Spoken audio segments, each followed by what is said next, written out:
Public broadcast. Please feel free to phone in a question. 800-394-8830. I'll start this question to Mr. Altschuler. In an interview with Times Review News Group the last time you ran, Suffolk GOP Chairman John J. Laval said this, quote, "The reality is I've never seen a candidate with more flaws than Randy Altschuler. Absent his personal wealth, he wouldn't even be considered for this seat. He achieved impressively, but it's been on the back of hard-working men and women on Long Island. Why shouldn't voters come to the same conclusion?"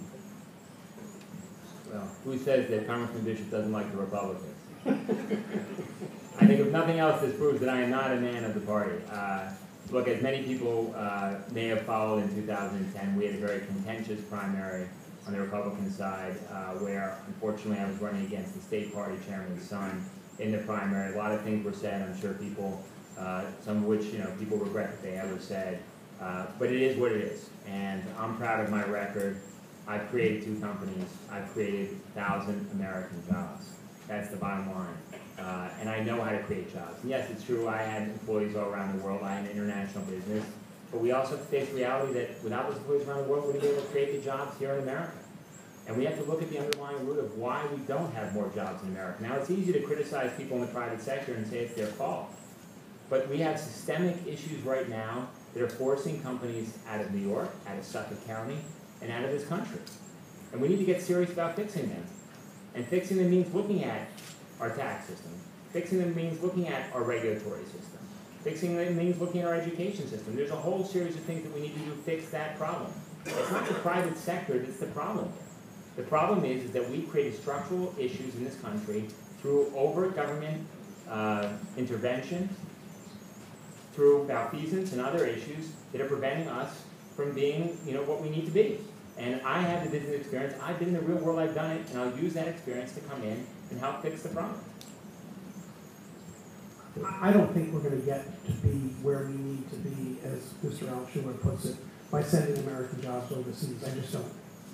I think we need a strong, stable middle class in this country. That's what we've always had. That's how this country was built from the middle out, not from the top down. I'm not going to throw mud. I'm going to talk about policy. I have a piece of legislation that would tackle one piece of the outsourcing issue. We have lost 500,000 call center jobs in this country in the last 5 years. Good, solid, middle-class jobs. I have a piece of legislation that would say to any company that wants to outsource a call center job, fine, go right ahead. But when you do, know that you will be ineligible for any federal grant, contract, or loan. Now, in the 5 years that we've lost 500,000 call center jobs, the Philippines has added 600,000. Anyone think that's a coincidence? I don't.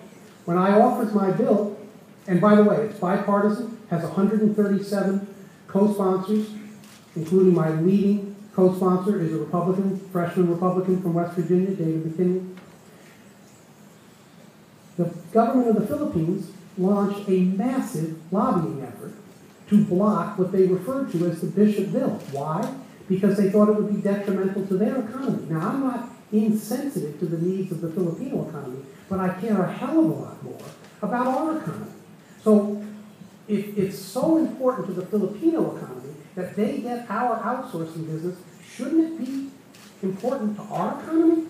Shouldn't we put in place some form of restriction that says to companies that if you want to turn your back on America, you want to turn your back on the middle class, on your fellow citizens, there's going to be a consequence. That's what my bill says. So I'm not going to throw mud. I'm not going to repeat what what's his name, Laval said. But I am going to say that we've got to tackle this problem as a public policy issue in this country, because outsourcing is one of the scourges of our economy. Well, I think it's great that Congressman Bishop sits here next to me and says he's not going to throw mud, but turn on the TV, listen to your radio, and read your mail, and Congressman Bishop is only throwing mud. Congressman Bishop also voted for billions of dollars in the stimulus bill and in bailouts that sent American jobs overseas. Wind turbines in China, manufacturing moved overseas to lower costs. That's the reality of the situation. Congressman Bishop hates outsourcing. But Congressman Bishop himself has invested in TIA Craft, is where his personal investments is publicly available. TIA Craft owns shares, publicly available, in public, quote-unquote, outsourcing companies. Now, there is certainly a problem here with American jobs leaving this country. Since you've been our congressman, there are 40,000 more unemployed people here in Suffolk County than when you started as congressman, and our unemployment rate went from here from 5% to 8%. So yes, jobs have been leaving not only the United States, they've been leaving Suffolk County. But your bill isn't going to bring those jobs back to Suffolk County and to this country. And we need to be serious and not overly political about how we're going to get the jobs back here. We need to look industry by industry, understand why they've left, and figure out what changes we can make. Lower taxes. We tax ourselves out of oblivion. $1 trillion a year of compliance costs that our businesses have to do. Energy costs, which are sky high right here in Long Island and across this country. We could be energy independent, drive down costs, and bring more manufacturing back to America. A poor infrastructure here and around the country. That's where stimulus dollars should have been invested. That's where we could have gotten a return on money. So yes, we have real problems here, and you've seen tens of thousands of jobs leave your district since you've been here. So instead of blaming me and running this dirty campaign, let's be serious about fixing those problems, and that's rolling up your sleeve and putting demagoguery aside and figuring out why we've lost our edge. You're talking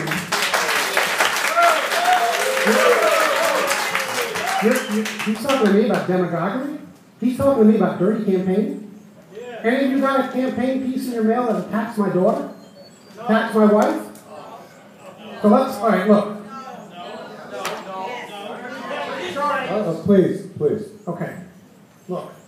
If he wants to call me an outsider, that is the height of preposterous allegations.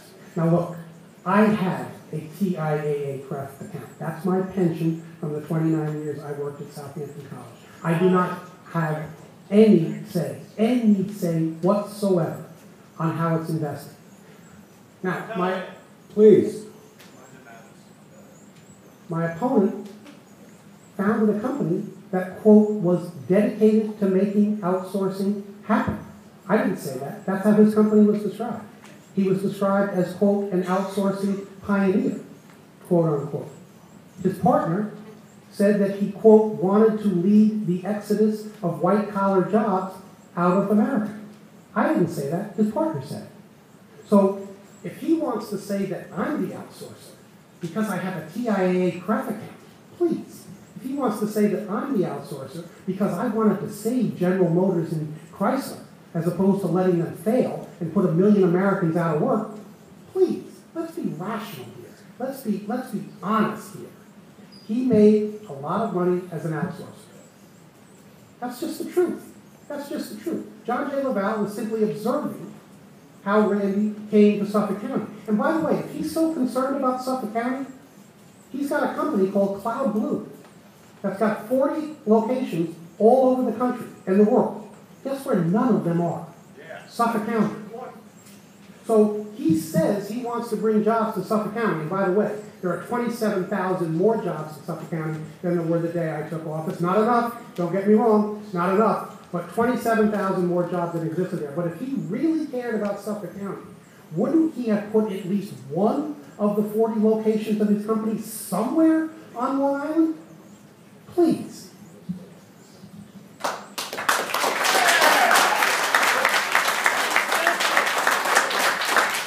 Okay, so this will be the last back and forth on this question.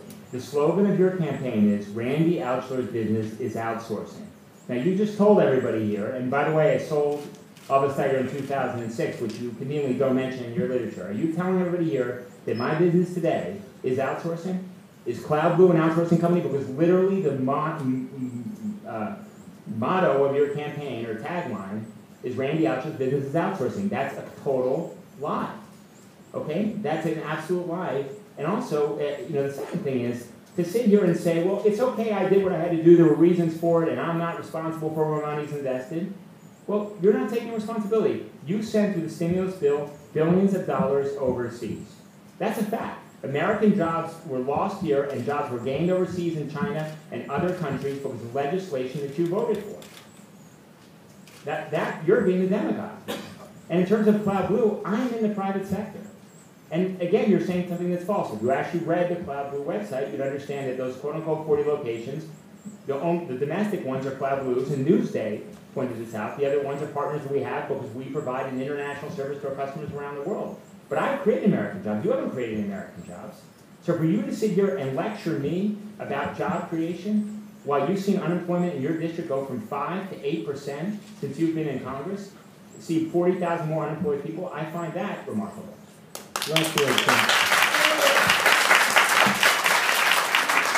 What I find remarkable is to be lectured by my opponent about the truth.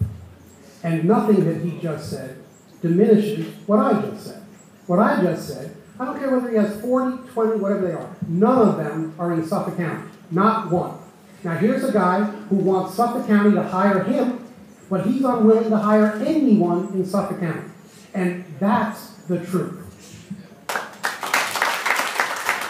Thank you, John.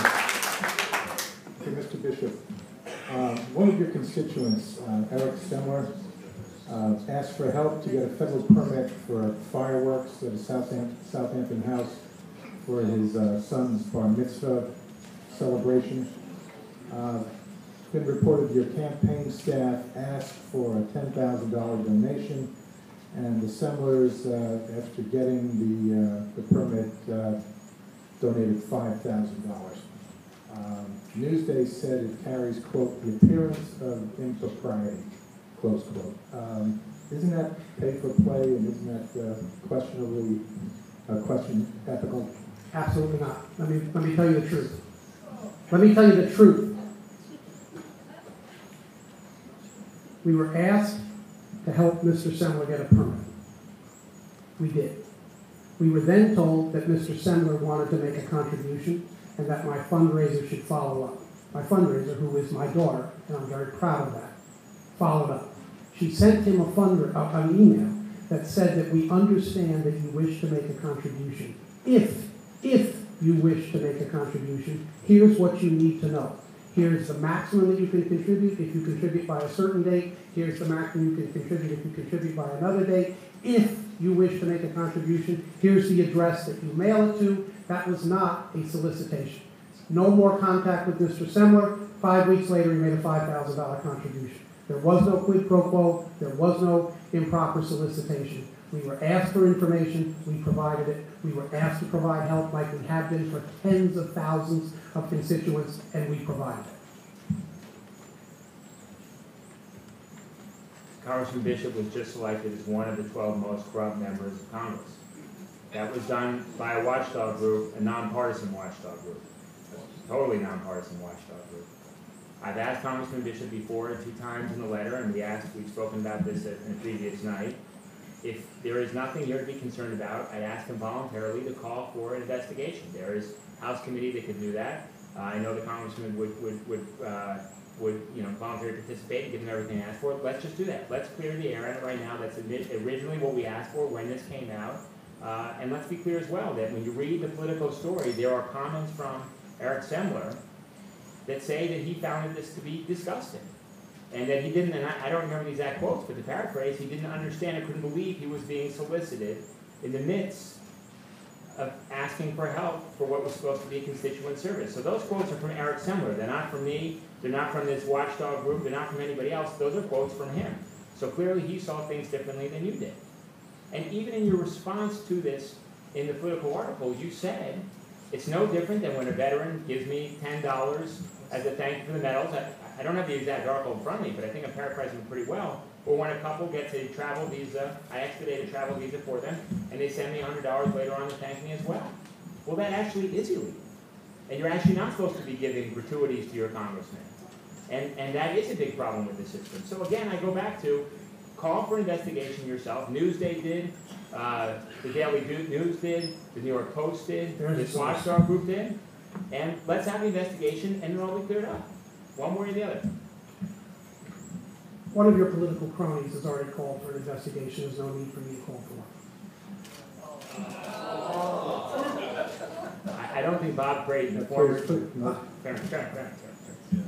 And what I've said repeatedly is that if there's an investigation, I would be happy to comply. And if there is an investigation, those who are investigating will know what I already know. which is that I did nothing wrong. And for my opponent to sit here and accuse me of committing a crime, which he just did, is the height of irresponsibility. Now, I know political speech is protected. I know you can get away with lots of things. But I've worked in this district for 40 years. People know who I am. I have never, ever had my honesty or my integrity or the transparency with which I do my job questioned, not once. I was even asked to be the chairman of the Southampton Town Ethics Board by both the Republicans and the Democrats on that board, unanimously endorsed. I am the same person I have always been. I have not reinvented myself the way some people do. I am who I am, and I'm honest, above board, straightforward, transparent, and I do what I do at the highest level of integrity. And I will challenge anyone to question it. Anyone who's worked with me, anyone who knows me, knows that to be the truth. Now, there's a comment about one of the 12 most corrupt. The organization is called CREW. The founder of that organization knows nothing more than Mr. Altschuler knows. She read the same Politico article that he's referring to, in which the alleged victim of this alleged improper solicitation said it never happened. That's what she knows. In another article, in a new Inside the Beltway paper, The Hill, she acknowledged that, quote, the facts are in dispute. They are. So for her to place me on that list, I mean, look, she's made her judgment, I'm going to make mine. People of this district are going to have to make theirs. But I'm very, very confident that I have conducted myself in a fashion that can withstand the scrutiny of reasonable people.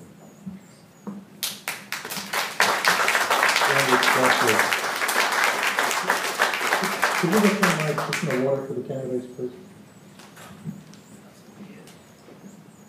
Congressman Bishop, and this is, he's got a couple commercials up. One is, and I went through this before, where he says Randy Altschuler's business is outsourcing and refused to respond to that. In fact, we both know that my business isn't outsourcing. It's what I do is electronics recycling. He said Randy's business is electronics recycling, but the word is implies that's my business. That's not true.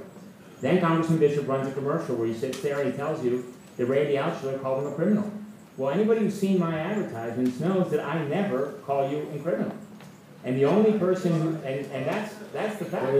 In fact, they often, I'm sure to both of our chagrins, play commercials back to back. So you get both of us all the time. But I wasn't the one who called you a criminal. We haven't called you a criminal.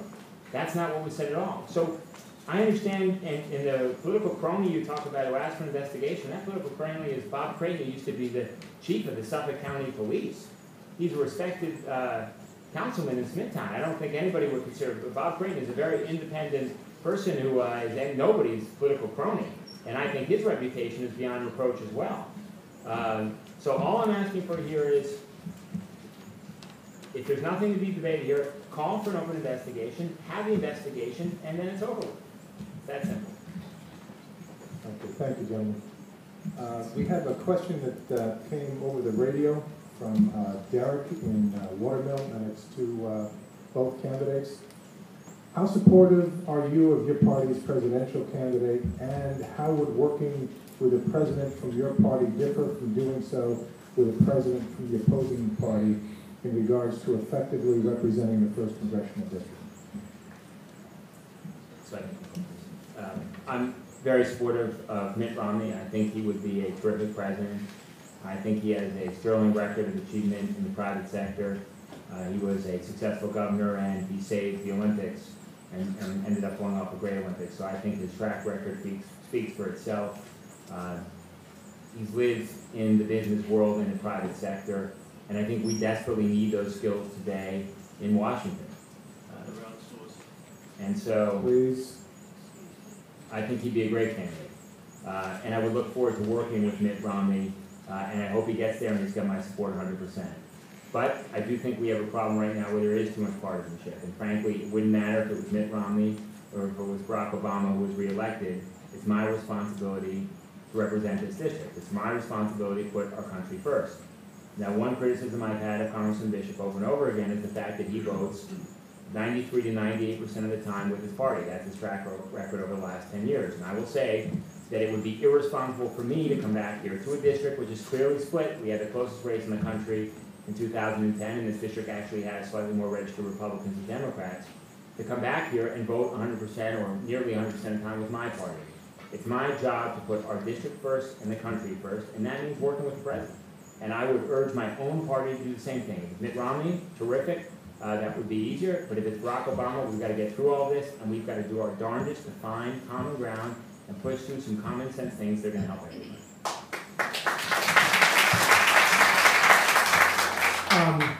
I support President Obama, and I very much hope he's I very much hope he's reelected. There are things that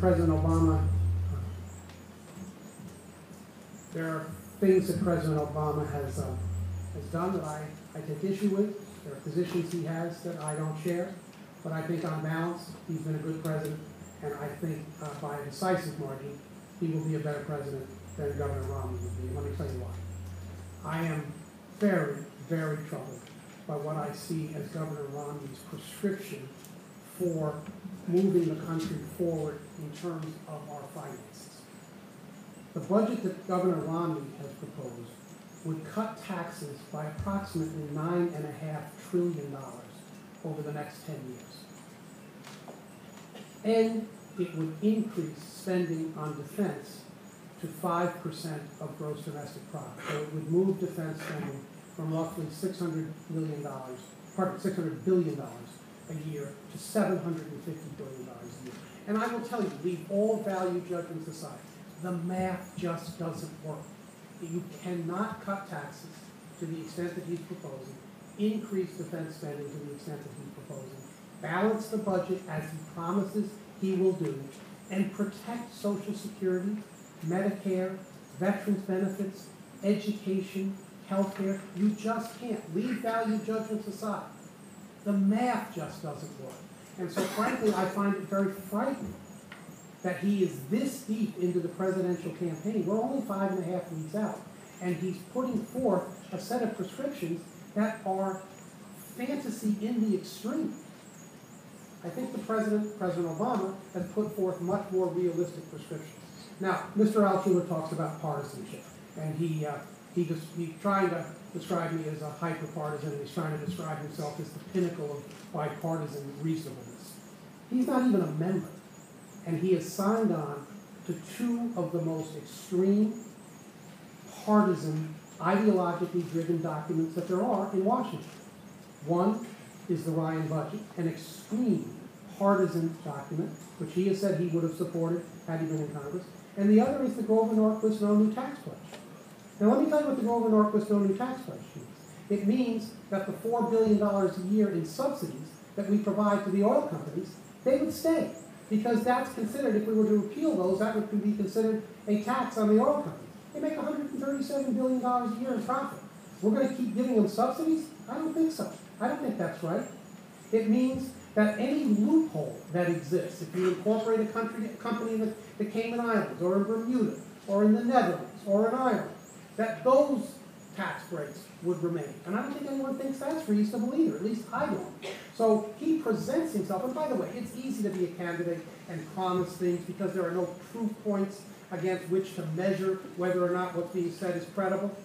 But he's got a very, very partisan posture on just those two items, and he's not even a member. Well, I said repeatedly, Congressman Bishop doesn't want to tell you, but I said repeatedly that the Ryan budget was the only budget that was presented. The president's budget was voted down unanimously by Democrats. There has been no credible alternative. And I've said repeatedly, thankfully Congressman Bishop in debates with you over and over again, and to other groups, that I think that the Ryan budget is not perfect, and that it does need changes. And I've come out and publicly disagreed with my party on certain issues. You've heard that. I've done that with Newsday. We had a question about that other debates where I cited legislation about that. So I don't agree with the Republicans 100% of the time. I don't agree with Congressman Ryan's budget 100% of the time. But it's a budget. And it's an option that we need moving forward. We haven't had a budget for 3 years. And I think it's irresponsible for our congresspeople to be paid when we don't even have a budget. Everyone in this audience has to have a budget. Nobody can do a continuing resolution to let their debt go on year after year and get paid off by somebody printing money. They have to be responsible, and so should the people in Congress. And as I said over and over again, if I'm lucky enough to get to Congress, I would like to sit down with both sides and work through a budget. But we have a starting point that acknowledges that we have deep-rooted problems right now in this country that need to be solved. And continuing down this path isn't the way to solve that. Well, I'm delighted to observe that there's something that Randy and I agree on. I'm a co-sponsor of the piece of legislation to which he refers that would say that members of Congress don't get paid until they pass a budget.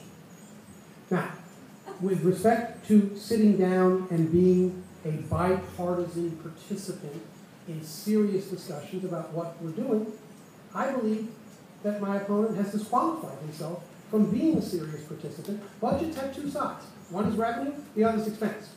He has taken one side off the table. He has said no new taxes.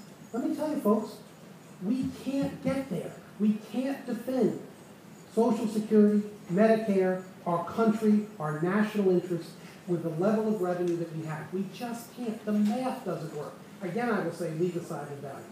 And there was a Democratic budget alternative. It is incorrect to say that the Democrats didn't put a budget alternative on the floor. We did. It was defeated. I voted for it. Virtually every Democrat voted for it. I think every Democrat voted for it. And I think every Republican voted against it. But there was an alternative. So for him to cast his support of the Ryan budget as simply because there was no other alternative, just not true.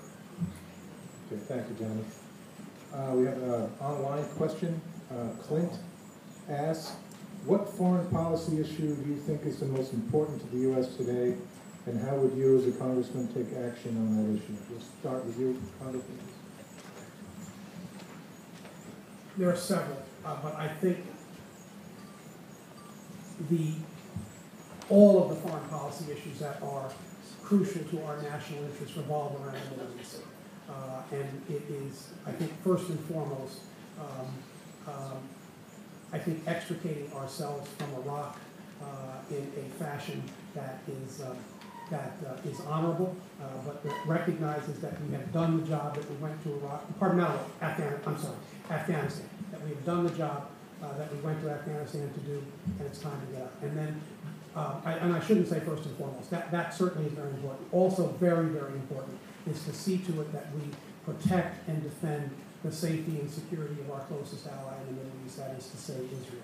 And that has to do with a couple of things. That has to do with providing leadership to bring to some resolution a long-standing problem with respect to the Israeli-Palestinian dispute. It also has to do with taking a very, very firm line in opposition to the eventual nuclearization of Iran. I don't believe that we can tolerate, that the free world can tolerate a nuclear Iran, and I think we must see to it that our bottom line is that we're not going to let that happen. My own view is that we must get there by virtue of coercive diplomacy and keep the military option as a distant option, not take it off the table, but recognize that we must exhaust every means of coercive diplomacy before we even contemplate that option. So protecting Israel, getting out of Afghanistan, and trying to provide leadership to bring some stability to the Middle East.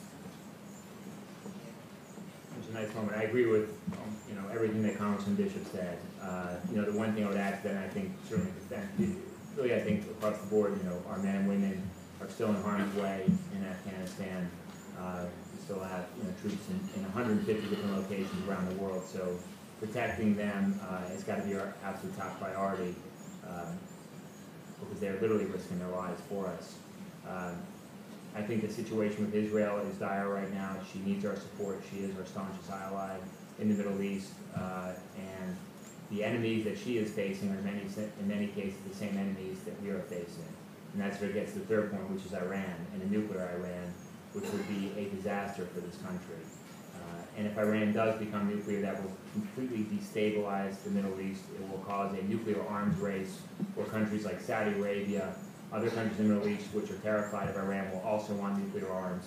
And unfortunately, we are so dependent on that region for our energy needs, that's going to cause a huge problem worldwide in terms of energy prices, which is the very last thing that we can afford here on Long Island and in this country. And we want to lose even more jobs, that will push us there. And that's why I think hand in hand with our foreign policy objectives and challenges, we have to have an independent energy policy and try to bring it so we have control of our energy. And that means exploring all sorts of options here domestically to create hundreds of thousands of jobs and not make us dependent on the Middle East. I mean, unfortunately, we're spending billions of dollars of foreign aid that in many cases is being wasted right now because of the instability of the region and because we're so worried about our energy needs. And we need to get off of that, particularly when the situation is so dire in this country. Egypt being our second largest recipient of foreign aid is not a good place to be, considering that these folks are literally in one case, killing our ambassador, throwing Molotov cocktails, burning our flag. Those are not folks that we want to be aligned with. Okay, thank you. And,